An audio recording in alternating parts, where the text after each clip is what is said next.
தமிழ் பேசும் அனைத்து ஜோதிட நேயர்களுக்கும் அன்பான வணக்கங்க. கன்னி ராசிக்கு இந்த பதிவுனால என்ன நன்மை இருக்கு அப்படின்னு யோசிக்கிறீங்களா? அதை தெரிஞ்சுக்கிறதுக்கு முன்னாடி முருகப்பெருமான மனதார வேண்டிக்கோங்க. நீங்களும் நான் சொல்ற மந்திரத்தை 3 முறை சொல்லிக்கிட்டே உங்களால் முடிஞ்சதுன்னா கமெண்ட் பாக்ஸில் ஒரு முறை கமெண்ட் பண்ணுங்க.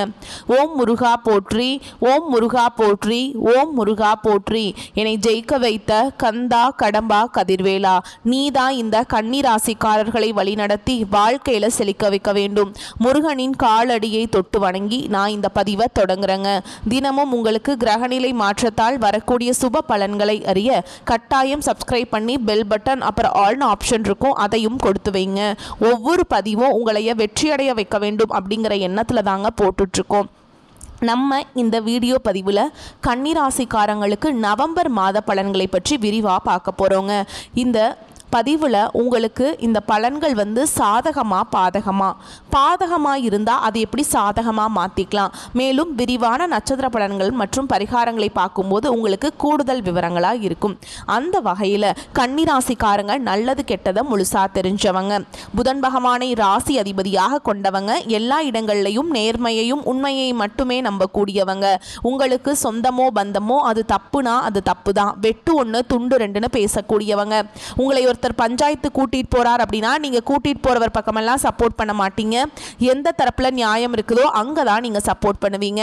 உண்மை நியாயத்துக்கு மட்டுமே என்னைக்குமே கை கொடுப்பீங்க. உண்மைக்கு புறம்பா எந்த ஒரு விஷயத்தையுமே செய்ய மாட்டீங்க. இதனாலதான் கன்னிராசிக்காரங்களுக்கு நிறைய கஷ்டங்களும் துன்பங்களும் அதிகமாகவே ஏற்பட்டு இருக்கு. புதுமையான சிந்தனைகளுக்கு சொந்தக்காரங்க, பூ போல மனசு, கோபத்தை மறைச்சிட்டு சிரிப்பை மட்டும் காட்டக்கூடியவங்க. எடுத்த காரியத்தை எப்படியாவது முடிச்சிடணும் அப்படிங்கிறதுக்காக கஷ்டப்பட்டு போராடக்கூடியவங்க. தங்களுடைய கஷ்டத்தையும் கண்ணீரையும் கடுகு அளவு கூட மற்றவங்களுக்கு தெரியாமல் பார்த்துப்பாங்க. இதனால் பார்க்குறவங்க எல்லாருமே கன்னிராசியா இவங்களுக்கு என்னப்பா சூப்பராக இருக்காங்க, இவங்களுக்கு என்ன குறைச்சல் அப்படின்னு தான் நினச்சிட்டு இருக்காங்க. ஆனால் சாப்பாட்டுக்கு கூட கஷ்டப்படுறது உங்களுக்கு மட்டும்தாங்க தெரியும். கஷ்ட காலத்தில் திரும்பி பார்க்க கூட ஆள் கிடையாது. ஏதோ தட்டு தடுமாறி எந்திரிச்சு நிற்கிறப்போ உங்களை குறை சொல்கிறதுக்குனே நிறைய பேர் தேடி வருவாங்க. உங்கள் சொந்தக்காரங்க நண்பர்களுக்கு ஒரு தேவை இருக்குதுன்னா மட்டும்தான் உங்ககிட்ட வருவாங்க. அந்த தேவை முடிஞ்ச உடனே உங்களை தூக்கி போட்டுருவாங்க. மறுபடியும் அவங்க உங்ககிட்ட உதவின்னு கேட்பாங்க. அவங்க உங்களுக்கு முன்னாடி பண்ண துரோகத்தை எல்லாமே மறந்துட்டு மீண்டும் அவங்களுக்காக உதவி செஞ்சு ஏமாறக்கூடியவங்க தான் நீங்க. வாழ்க்கையில எப்படியாவது முன்னேறணும் அப்படிங்கிறதுக்காக தினம் தினம் கஷ்டப்பட்டு உழைக்கிறவங்க தான் கன்னிராசிக்காரங்க. கடந்த காலகட்டங்களில் தங்களுடைய வாழ்க்கையில நீங்க நல்லது நடக்க போது நினைச்சிட்டு இருந்திருப்பீங்க. ஆனா உங்களுக்கு அந்த டைம்ல ஒரு மிகப்பெரிய ஏமாற்றம் தான். புதுசா ஒரு சில பிரச்சனைகளும் கஷ்டங்களும் தானாகவே உங்களை தேடி வந்திருக்கும். கன்னிராசிக்காரங்க சொந்த பந்தத்தை இழந்தாங்க, சொத்துக்களை இழந்தாங்க, தங்களுக்கு நெருக்கமாக இருக்கக்கூடிய உறவுகளையுமே இழந்தாங்க. கடைசியா நான் மட்டும்தான் எல்லாத்தையுமே இழந்துட்டு நிற்கிறதா இருக்குது, எனக்கு உயிர் வாழவே பிடிக்கலன்னு சொல்லிட்டு இருக்காங்க. இதுக்கு மேலே என்னால் வாழவே முடியல சாமி, தயவு செஞ்சு என்னை உன் கூடையே கூட்டிகிட்டு போயிரு. நான் இவ்வளவு கஷ்டப்பட்டதுக்கப்புறம் எனக்கு வாழ்க்கையில் வாழணுங்கிற எண்ணம் சுத்தமாகவே போயிடுச்சு. உங்கள் மனசில் கவலையும் துன்பமும் தான் அதிகமாகவே இருக்குதுங்க. நீங்கள் செய்யக்கூடிய ஒவ்வொரு விஷயத்தையுமே தடுப்பதற்கும் உங்களை அவமானப்படுத்துவதற்கும் இங்கே நிறைய நபர்கள் முயற்சி பண்ணிட்டு இருக்காங்க. இது எல்லாமே தெரிஞ்சுமே கூட நீங்கள் என்னமோ பண்ணுங்க, எனக்கு என்ன வந்துச்சு அப்படின்னு தன்னுடைய வேலையில் மட்டும் என்னென்னைக்குமே குறிக்கோளாக இருக்கவங்க தான் நீங்கள். ஏன் எனக்கு மட்டும் ஏன் இவ்வளவு கஷ்டம் வருது, என்னோட வாழ்க்கையில் நான் யாருக்குமே கெடுதலையோ கஷ்டத்தையோ துன்பத்தையோ கொடுத்ததில்ல, எனக்கு மட்டும் ஏன் இந்த மாதிரி எல்லாமே நடக்குது அப்படின்னு தான் பெரும்பாலான நபர்கள் சொல்லிட்டு இருக்கீங்க. கன்னிராசிக்காரங்களுக்கு பிரச்சனைங்கிறது வரும், அது கொஞ்ச நாள் இருக்கும், அதுக்கப்புறம் இந்த பிரச்சனை போயிடும். இந்த மாதிரி பிரச்சனை வரும் போகும் அப்படிங்கிற நிலைமையில தான் நிறைய நபர்கள் வாழ்ந்துட்டு இருக்கீங்க. நீங்க என்னதான் பிரச்சனையை தவிர்த்தாலும் ஏதாவது ஒரு சூழல்ல உங்களை நோக்கி பிரச்சனையும் கஷ்டமும் வந்துக்கிட்டு தாங்க இருக்கு. ஆனா இனி வரக்கூடிய நாட்கள்ல உங்களுக்கு இன்பத்தையும் மகிழ்ச்சியை மட்டுமே தரக்கூடிய ஒரு காலகட்டமாகவே அமைஞ்சிருக்குது. இதனால் வரைக்கும் நடந்த கெட்ட விஷயத்தை எல்லாமே விட்டுருங்க. இனி வரக்கூடிய நாட்களில் உங்களுக்கு எப்படிப்பட்ட நன்மைகள் நடக்க போகுது அப்படிங்கிறத நம்ம தொடர்ந்து பார்க்க போறோங்க. அந்த வகையில் உங்களுக்கு நவம்பர் மாத கிரக நிலைகள் எப்படி அமைஞ்சிருக்குன்னு பார்க்கலாங்க. ராசியில் சுக்கிர பகவான், தைரிய வீரியஸ்தானத்தில் செவ்வாய் பகவான், தன வாக்கு குடும்பஸ்தானத்தில் சூரிய பகவான், அவர் கூடவே புதன் பகவானும் கூட்டணியில் இருக்காங்க. ரண ருண ரோகஸ்தானத்தில் சனி பகவானும் ராகு பகவானும் கூட்டணியில் இருக்காங்க. லாபஸ்தானத்தில் குரு பகவானும், அயன சயன போகஸ்தானத்தில் கேது பகவானும், இப்படி கிரகங்கள் வலம் வராங்க. சூரியன் சுக்கிரன் இணைந்து மூல திரிகோண வீட்டில் இருக்காங்க. இதனால சூரியன் நீச்சம் அடைந்திருக்கிறதுனால நீச்சபங்க ராஜயோகம் கிடைக்குதுங்க. மேலும் சுக்கிரனும் புதனும் இணைந்து லக்ஷ்மி நாராயண யோகத்தை தரப்போறாங்க. சூரிய பகவான் 16ஆம் தேதிக்கு பிறகு செவ்வாயின் வீடான விருச்சக ராசிக்கு பயிற்சி ஆகிறாருங்க. துலாம் ராசியிலிருந்து அதே வீட்டில் 26ஆம் தேதிக்கு பிறகு சுக்கிர பயிற்சியும் இருக்குதுங்க. ஏற்கனவே அங்கு செவ்வாய் ஆட்சி பலத்துடன் இருக்கிறாருங்க. குருவுடைய பார்வையும் அங்கு இருக்குது. இந்த 2025 நீங்கள் அடியெடுத்து வைக்கும் போது நம்ம வாழ்க்கையில் புதிய மாறுதல் தொடக்கம் எல்லாமே நடக்க போகுது அப்படின்னு நினச்சி வந்திருப்பீங்க. ஆனால் உங்களுக்கு அந்த டைமில் இந்த மார்ச் மாதத்தில் பார்த்திங்கன்னா சனி பயிற்சி மூலமாக கண்டக சனி அப்படிங்கிறது நடக்க ஆரம்பிச்சிருக்கும். இதன் மூலமாக நிறைய கஷ்டங்கள், துன்பங்கள், இழப்புகள் மட்டுமே பெரும்பாலும் கன்னிராசிக்காரங்க சந்திச்சுட்டு இருந்திருப்பீங்க. இப்போ 2025 10 மாதங்கள் அப்படிங்கிறது முழுமையாக முடிஞ்சிருச்சுங்க. மீதி இருக்கக்கூடிய 2 மாதங்களும் அடுத்து 2026 தொடக்கத்தில் இருக்கக்கூடிய முதல் 4 மாதங்களை பொறுத்த வரைக்கும் நல்ல ஒரு முன்னேற்றத்தை தரக்கூடிய ஒரு காலகட்டமாகவே பார்க்கப்படுது. உங்களுக்கு முதலாவதாக பார்த்திங்கன்னா சனியுடைய வக்ர நிவர்த்தியும், அடுத்ததாக குருவுடைய வக்ர நிவர்த்தியும், சூரிய பயிற்சியும், சுக்கிர பயிற்சியும், இந்த 4 ராஜ கிரகங்களுடைய ஒட்டுமொத்த பயிற்சி பலன்களும் உங்களுக்கு வரக்கூடிய நாட்களில் முழுமையாக கிடைக்க போகுது. இதன் மூலமாக கடந்த காலகட்டங்கள் உங்கள் வாழ்க்கையில் நீங்கள் எதையெல்லாமே இழந்துட்டு கஷ்டப்பட்டு வருத்தப்பட்டு இருக்கீங்களோ அது அனைத்தும் பெறக்கூடிய ஒரு காலகட்டமாகவே பார்க்கப்படுது. இதில் முதலாவதாக பார்த்தீங்கன்னா சனியுடைய வக்ர நிவர்த்தி அப்படின்னா என்ன நிறைய பேர் கேட்பீங்க. இப்போ பார்த்தீங்கன்னா உங்களுக்கு இந்த கண்டக சனி அப்படிங்கிறது ஆரம்பித்து நடந்துட்டு இருக்குது. சனி பகவான் உங்களுக்கு மைனஸாக மட்டுமே செயல்பட்டு கொண்டிருக்கிறாருங்க. இனி வரக்கூடிய ஒரு 6 மாத காலகட்டங்களுக்கு உங்களுக்கு முழுவதுமாகவே பிளஸ்ஸாக மட்டுமே செயல்பட போறார். இதன் மூலமாக நல்ல ஒரு முன்னேற்றம் அப்படிங்கிறது உங்கள் வாழ்க்கையில் ஏற்பட போகுது. அடுத்ததாக பார்த்தீங்கன்னா குருவுடைய வக்ர நிவர்த்தி உங்களுடைய ராசியில் 8ஆம் இடத்துக்கு பார்த்தீங்கன்னா குரு பகவான் வரப்போறார். இதன் மூலமாக ஒட்டுமொத்த குரு பயிற்சி பலன்களும் உங்களுக்கு முழுமையாக கிடைக்கிறதுனால பொருளாதாரத்தில் கடந்த காலகட்டங்களில் நிறைய இழப்புகள் சந்திச்சிருப்பீங்க. அது அனைத்தும் வரக்கூடிய நாட்களில் முழுவதுமாக ஈடுகட்டக்கூடிய அளவுக்கு நல்ல ஒரு வளர்ச்சி அப்படிங்கிறது உங்கள் வாழ்க்கையில் அடுத்ததாக வரப்போகுது. அடுத்ததாக பார்த்தீங்கன்னா சுக்கிர பயிற்சியை பொறுத்த வரைக்கும் இது பொது பலன்களாகவே பார்க்கப்பட்டாலும் கன்னிராசிக்காரங்களுக்கு நல்ல ஒரு கூடுதல் முன்னேற்றம் அப்படிங்கிறது இந்த சுக்கிர பயிற்சி மூலமாக ஏற்பட போகுது. கடந்த காலகட்டங்களில் நல்ல ஒரு வேலைங்கிறது கிடைச்சிருக்காது. ஏதோ ஒரு கிடைக்கிற வேலைக்கு ஒரு 10,000 சம்பளத்துக்கோ 15,000 சம்பளத்துக்கோ பிடிக்காத ஒரு வேலையை குடும்ப கஷ்டத்துக்காக வேறு வழியே இல்லாமல் செஞ்சுட்டு இருந்திருப்பீங்க. ஆனால் இனி வரக்கூடிய நாட்களில் நீங்கள் படித்த படிப்புக்கு ஏற்ற மாதிரியும் உங்களுக்கு பிடிச்ச மாதிரியும் நீங்கள் ஒரு அரசாங்க வேலைக்கு ட்ரை பண்ணாலும் சரி, ஒரு ஐடி ஜாப், பிரைவேட் ஜாபோ, பேங்க் ஜாபோ, நீங்க எங்க வேலைக்கு ட்ரை பண்ணாலும் அந்த ஜாப் அப்படிங்கிறது உங்களுக்கு நிச்சயமாக கிடைக்க போகுதுங்க. கோர்ட்டு கேஸ்ன்னு ரொம்ப நாட்கள் அலைஞ்சிட்டு இருக்க நபர்களுக்கு விரைவில் உங்களுக்கு சாதகமாகவே தீர்ப்பு வரும். சொத்து பிரச்சனையும் உங்களுக்கு சாதகமாகவே முடியும். சனி பகவானுடைய பார்வை உங்களுக்கு நேரடியாகவே இருக்குது. இதன் மூலம் வருமானம் அப்படிங்கிறது பல வழிகளில் வரும். தொழிலில் லாபம் சற்று அதிகமாகவே கிடைக்கும். அரசியல்வாதிகளை பொறுத்த வரைக்கும் புதிய பொறுப்புகள், புதிய பதவிகள் எல்லாமே தானாகவே உங்களை சேரும். ராகு கேதுவால் உங்களுடைய செல்வாக்கு உயரும், உடல் ஆரோக்கியம் மேம்படும், சங்கடங்கள் நீங்கும். மறைமுகமாக உங்கள் தொழில் வாழ்க்கையிலும் சரி, இல்லற வாழ்க்கையிலும் சரி நிறைய நபர்கள் தொல்லை கொடுத்துருப்பாங்க. இனி அவங்களுடைய தொந்தரவுங்கிறது முழுவதுமாகவே இருக்காதுங்க. கடந்த காலகட்டங்களில் நீங்களும் ஒரு கம்பெனியில் இரவு பகல் பார்க்காம உழைச்சிட்டு இருந்திருப்பீங்க. உங்களுடைய சொந்த கம்பெனியாக நினைச்சு வேலை செஞ்சிருப்பீங்க. ஆனால் உங்களுக்கு இது நாள் வரைக்கும் சரியான ஒரு அங்கீகாரம் அப்படிங்கிறது கிடைச்சிருக்காது. உங்களுக்கு அப்புறமோ உங்கள் கூடையோ நிறைய நபர்கள் வேலைக்கு வந்திருப்பாங்க. அவங்களுக்கு நல்ல ஹையரான ஒரு போஸ்டிங்லாம் கிடைச்சிருக்கும், இல்லை ஹையரான ஒரு சம்பளம் கிடைச்சிருக்கும். இதை எல்லாமே பார்க்கும்போது ரொம்பவே மனவேதனைப்பட்டிருப்பீங்க. இனி வரக்கூடிய நாட்களில் உங்களுக்கு சம்பள உயர்வு, பதவி உயர்வு, உங்களுக்கு மேல் இருக்கக்கூடிய அதிகாரிகளுடைய ஆதரவு முதற்கொண்டு உங்களுக்கு கிடைக்க போகுதுங்க. இனி உங்கள் வார்த்தைக்கும் மதிப்பு மரியாதை கிடைக்கும். அந்தஸ்தில் நீங்கள் எதிர்பார்த்த உயர்வுக்கு போக போறீங்க. இனி நினைச்சது எல்லாமே நடக்கும். தொழில் வியாபார தடைகள் அனைத்தும் விலகும். லாபம் அதிகமாக கிடைக்கும். முன்னேற்றம் உண்டாகும். வரவேண்டிய பணம் விரைவில் கைக்கு சேரும். குடும்பத்தில் நெருக்கடிகள் விலகும். செல்வாக்கு அந்தஸ்து உயரும்.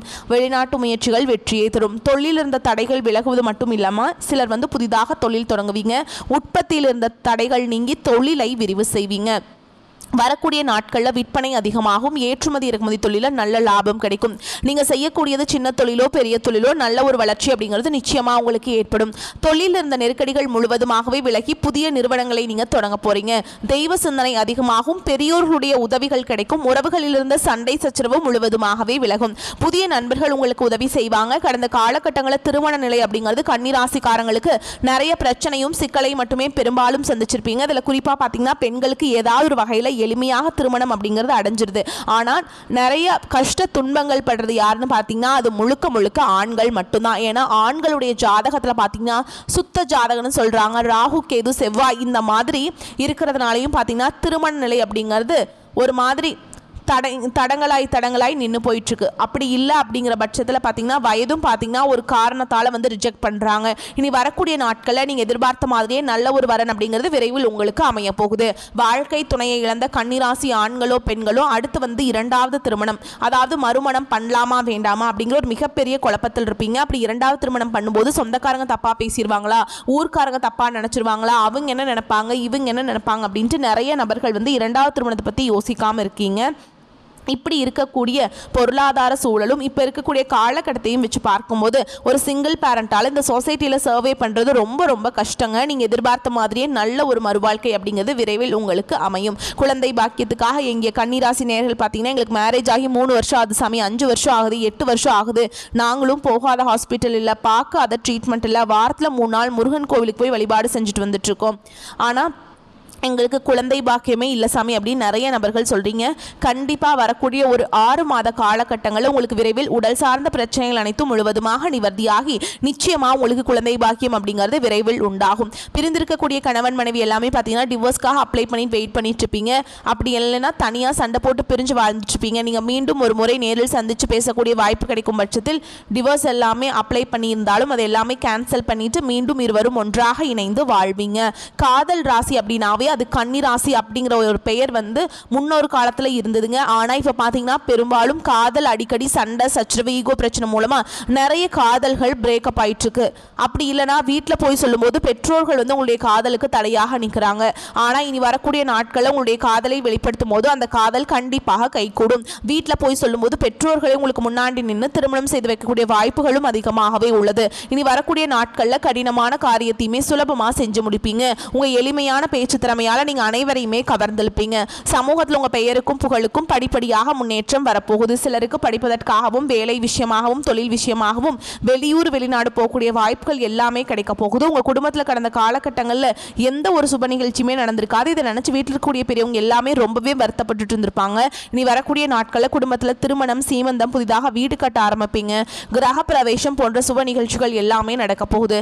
கன்னிராசியை பொறுத்த வரைக்கும் நீங்கள் ஆண்களோ பெண்களோ அரசு வேலையோ தனியார் வேலையோ கூலி வேலையோ நீங்கள் எதிர்பாராத வருமானம் அப்படிங்கிறது உங்களுக்கு இரட்டிப்பு மடங்காக கிடைக்க போகுது. சேமிப்பு அப்படிங்கிறது பல மடங்காக உயரப்போகுது. இதன் மூலமாக கடந்த காலகட்டங்களில் ஏற்பட்ட கடன் பிரச்சனை அனைத்தும் வரக்கூடிய நாட்களில் முழுவதுமாக நிவர்த்தியாக போகுது. நீங்கள் போய் ஒரு கன்னிராசிக்காரங்களை பார்த்து கேட்டிங்க அப்படின்னா எனக்கு 3 லட்சம் இருக்குதுங்க, 5 லட்சம் இருக்குதுங்க, 10 லட்சம் இருக்குதுங்கன்னு சொல்லுவாங்க. கடன் இல்லாத கன்னிராசிக்காரங்களை நீங்கள் பார்க்குறது ரொம்ப ரொம்ப அரிது. இந்த 2025 நீங்கள் ஏற்பட்ட கடன் பிரச்சனை அனைத்தும் பார்த்தீங்கன்னா நீ வரக்கூடிய ஒரு 6 மாத காலகட்டங்களில் முழுவதுமாகவே உங்களுக்கு நிவர்த்தியாக போகுது. இந்த நவம்பர் மாதம் முதல் பார்த்தீங்கன்னா உங்களுக்கு புதிய உறவு, புதிய காதல், புதிய நண்பர்களுடைய பழக்க வழக்கங்கள் எல்லாமே இருக்கிறதுனால நல்ல ஒரு தொழில் முன்னேற்றமாக இருக்கட்டும், இல்லை குடும்ப வாழ்க்கையில் ஒரு முன்னேற்றமாக இருக்கட்டும், விரைவில் உங்கள் வாழ்க்கையில் எல்லா ஒரு மரியாதையும் மற்ற ராசிக்காரங்க மாதிரியும் கன்னிராசிக்காரங்க ஒரு நல்ல ஒரு முன்னேற்றத்திற்கு போகக்கூடிய நாட்களாகவே பார்க்கப்படுதுங்க. கன்னிராசி மற்றும் கன்னி லக்னத்திற்கு அருமையான காலகட்டமாக இந்த காலகட்டம் இருக்குதுங்க. உங்களுடைய அடையாளமாக இருக்கும் புதன் பகவான் 2ஆம் இடமான தனஸ்தானத்தில் சுக்கிரனுடன் சேர்ந்து லக்ஷ்மி நாராயண யோகத்துடன் பயணம் செய்ய போறார். செல்வ செழிப்பு அற்புதமாக இருக்கும். பொருளாதாரத்தில் முன்னேற்றம் அடைவீங்க. பண வரவு அபரிவிதமானதாக இருக்கும். உங்களுடைய பேச்சுக்கு மரியாதை ஏற்படும். அப்பா சொத்துக்கள் உங்களுக்கு கிடைக்கும் வாய்ப்புள்ளது. சொந்த பந்தங்கள் கூட பிறந்தவங்களுடனான பிரச்சனைகள் எல்லாமே நீங்கி கையெழுத்து போடுவார்கள். இனி உங்களுக்கு சாதகமாக எல்லாருமே இருப்பாங்க. செவ்வாய் ஆட்சி பலம் பெற்று குரு பார்வையில் இருப்பதால் சொத்து பிரச்சனைகள் இருந்தால் அது நீங்கும். கிரகங்கள் வலுவாக இருப்பதால் சொத்து சார்ந்த பிரச்சனைகள், பணம், குடும்பம் சார்ந்த விஷயங்கள், பாக பிரிவினைகள் போன்றவற்றை செய்வது நன்மையை தரும். சுக்கிரன் ஆட்சி பலம் பெற்றிருப்பதால் தந்தை மூலமாக செயல்படுத்துவது உங்களுக்கு சாதகமாக அமையும். முயற்சியை கைவிடாமல் இருப்பது நன்மையை தரும். என்ன விஷயமாக இருந்தாலும் அதில் ஜெயித்து காட்டுவீங்க. மன ரீதியாக மன தைரியத்தை கொடுக்கும். அதே மாதிரி கூட பிறந்தவர்களால் நன்மைகள் அதிக அளவில் ஏற்படுங்க. எதை தொட்டாலும் வெற்றி ஏற்படும். 12ஆம் அதிபதியாக இருக்கக்கூடிய சூரிய பகவான் நீச்சபங்க ராஜயோகத்தை பெற்று 3ஆம் வீட்டிற்கு வந்து குரு பார்வையில் நிற்பதால் அற்புதமான யோகங்கள் ஏற்படும். 12ஆம் அதிபதி மறைந்து குரு பார்வை பெறும் பொழுது விபரீத ராஜயோகம் ஏற்படும். பயணங்கள் மூலமாக சந்தோஷங்கள் ஏற்படும். கணவன் மனைவிக்குள்ள அந்யோன்யம் அதிகரிக்கும். சண்டை சச்சரவுகள் இருந்தாலும் இந்த காலகட்டம் குடும்பத்தில் அன்பு பெருகும். குடும்பத்தில் இருந்த இருள் நீங்கும். குரு பகவான் 4-7க்குரியவருங்க. 11ஆம் தேதிக்கு பிறகு வக்ரமாகிறாருங்க. குடும்பம், கணவன், மனைவி, வீடு, மனை, சொத்து சார்ந்த விஷயங்களை 11ஆம் தேதிக்குள்ள பேசி முடிச்சு கொள்வது நல்லதுங்க. அதற்கு பிறகு செய்தால் மெதுவாக நடக்கும். சனி 28ஆம் தேதிக்கு பிறகு வக்ர நிவர்த்தி ஆகிறாருங்க. சனி வக்ரமாக இருந்ததால் கடன், வேலை, குடும்பம் சார்ந்த விஷயங்கள் எல்லாம் 28ஆம் தேதி வரை அற்புதமாக இருக்கும். அதற்கு பிறகு ஸ்லோவாக நடக்க ஆரம்பிக்கும். அதனால் முன்கூட்டியே செஞ்சுக்கோங்க. உங்களுடைய ஜாதகத்தில் வக்ரமாக இருப்பதால் யோகம் அதிகமாக வேலை செய்யும். இல்லையெனில் 28ஆம் தேதிக்கு பிறகு யோகம் உண்டாகும். வாக்குஸ்தான் அதிபதி நன்றாக இருப்பதால் உங்கள் பேச்சுக்கு மதிப்பு மரியாதை அதிகரிக்கும். உங்களுடைய செயலுக்கு பெயர் புகழ் ஏற்படும். எதை தொட்டாலும் வெற்றி பெறும் யோகங்களை பெறுவீங்க. இந்த காலகட்டத்தில் வீண் அலைச்சல்கள் குறையும். எடுத்த காரியத்தை செய்து முடிப்பதில் தடங்கள் ஏற்பட்டு நீங்கும். தேவையற்ற மனக்கவலை உண்டாக்கும். வழக்கு விவகாரங்களில் தாமதமான போக்கு காணப்படும். நிர்பந்தமாக வெளியூர் பயணம் செல்ல நேரலாம். தொழில் வியாபாரத்தில் எதிர்பாராத சிக்கல் ஏற்பட்டு பின்னர் சரியாகும். சரக்குகளை வாடிக்கையாளர்களுக்கு அனுப்பும் பொழுது கவனம் தேவைங்க. உத்தியோகத்தில் சரியாக முடிவெடுக்க வேண்டும் என்ற கவலை உண்டாகும். சக ஊழியர்களிடம் கவனமாக பேசுவது நல்லது. குடும்பத்தில் இருப்பவர்களால் வீண் பழி ஏற்பட வாய்ப்பு இருக்குதுங்க. எதிர்பாராத செலவு உண்டாகும். கணவன் மனைவிக்கிடையே சிறு சிறு மனஸ்தாபங்கள் வரலாம். பிள்ளைகளின் செயல்பாடுகளுக்கு கவனம் தேவைங்க. ஆயுதங்களை பயன்படுத்தும் பொழுது கவனம் தேவை. பெண்களுக்கு தேவையற்ற சில காரியங்களை செய்ய வேண்டி இருந்தாலும் அதன் மூலம் நன்மைகள் உண்டாகும். மாணவர்களுக்கு கல்வியில முன்னேற்றம் காண வேண்டும் என்ற ஆர்வம் உண்டாகும். விளையாட்டு போட்டிகளில் திறமைகள் வெளிப்படும். மேலும் உங்களை பொறுத்த வரைக்கும் நட்சத்திர பலன்களை பார்க்கலாங்க. அந்த வகையில் உத்திர நட்சத்திரம் 2ஆம் பாதம், 3ஆம் பாதம், 4ஆம் பாதம். உங்களை பொறுத்த வரைக்கும் தானும் மகிழ்ச்சியாக இருக்க வேண்டும், தன்னுடன் பழகுபவர்களும் மகிழ்ச்சியாக இருக்க வேண்டும் என்ற எண்ணம் மேலோங்கும். நிதானமாக பேசுவது காரிய வெற்றிக்கு உதவும். மற்றவர்களின் காரியங்களில் ஈடுபடும் பொழுது கவனம் தேவைங்க. உழைப்பு வீணாகலாம். எனவே திட்டமிட்டு எதையும் செய்வது நன்மையை தரும். தொழில் வியாபாரத்தில் கூடுதல் கவனம் செலுத்துவது நல்லது. வாடிக்கையாளர்களை அனுசரித்து நிதானமாக பேசுவது நன்மையை தரும். அடுத்ததா அஸ்த நட்சத்திரம். உங்களை பொறுத்த வரைக்கும் கடனுக்கு பொருட்களை அனுப்பும் பொழுது எச்சரிக்கை தேவை. உத்தியோகத்தில் இருப்பவர்கள் கூடுதலாக உழைக்க வேண்டியிருக்கும். மேல் அதிகாரிகளுடன் கவனமாக பேசுவது நன்மையை தரும். குடும்பத்திற்கு தேவையான பொருட்களை வாங்குவீங்க. கணவன் மனைவிக்கிடையே கருத்து வேற்றுமை உண்டாகலாம். பிள்ளைகளிடம் கோபத்தை காட்டாமல் அனுசரித்து செல்வது நல்லதுங்க. அடுத்ததா சித்திரை நட்சத்திரம் 1ஆம் பாதம், 2ஆம் பாதம். உங்களை பொறுத்த வரைக்கும் திட்டமிட்டு செய்யும் காரியங்கள் வெற்றிகரமாக முடியும். கோபத்தை குறைப்பது நன்மையை தரும். கலைத்துறையினருக்கு மிகவும் நன்மை பயக்கும் காலமாக இது அமையும். தொடர் பணிகளால் களைப்படைவீர்கள். வாழ்க்கையின் முக்கிய முடிவுகளை எடுப்பீங்க. அரசியல்வாதிகளுக்கு உற்சாகமான காலமாக அமையும். கட்சி பணிகளுக்காக கடுமையாக உழைக்க வேண்டியிருக்கும். நேரத்தை வீணாக்காமல் உபயோகப்படுத்திக் கொள்வது புத்திசாலித்தனம்ங்க. உங்களை பொறுத்த வரைக்கும் பரிகாரம் அப்படின்னு பார்த்தோம்னா நவ கிரகத்தில் வீற்றிருக்கக்கூடிய புதன் பகவானை வணங்கி வர உங்களுக்கு எல்லா கஷ்டங்களும் நீங்கும். உங்களை பொறுத்த வரைக்கும் சந்திராஷ்டமம் தினங்கள்னு பார்த்தீங்கன்னா நவம்பர் 5, 6 இந்த 2 நாட்கள் சந்திராஷ்டமம் இருக்குதுங்க. இந்த நாட்களை நீங்கள் ரொம்பவே கவனமாக இருக்கணும். எங்கும் கவனம், எதிலும் கவனம். உங்களை பொறுத்த வரைக்கும் அதிர்ஷ்டமான தினங்கள்னு பார்த்தோம்னா நவம்பர் 13, 14, 15 இந்த நாட்களை சுபகாரியங்கள் செய்ய பயன்படுத்திக்கோங்க. நன்மைகளை கொண்டு முடியும். வரக்கூடிய வாய்ப்புகளை மட்டும் கெட்டியாக பிடிச்சுக்கோங்க. வாழ்த்துக்கள். நன்றி, வணக்கம். வாழ்க வளமோடு நலமோடு.